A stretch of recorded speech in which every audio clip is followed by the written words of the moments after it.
والا مولی تا. اب یہاں سمجھنے والی بات ہے، را کے اوپر زبر را پر پڑھا جائے گا، آگے را کے اوپر دو پیش ہیں، آگے واو ہے، یہاں پہ ادغام جر ملون ہوگا، غنہ کیا جائے گا، راؤں وا ایک الف کی مقدار، ٹھیک ہے. والا مولی تا، والا مولی تا نہیں پڑھنا، حمزہ ساکن ہے، جھٹکے کے ساتھ پڑھا جائے گا، لام حمزہ زیر لی تا زبر تا لی تا.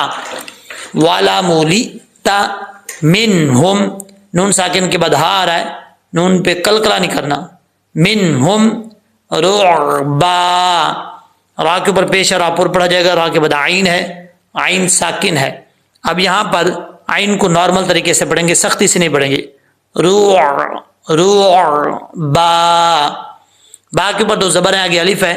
یہ میں نے آپ کو کئی دفعہ رول بتایا ہے کہ قانون ہے تجوید کا کہ جس لفظ کے اوپر وقف کر رہے ہیں اس لفظ کے آخر میں دو زبر اور الف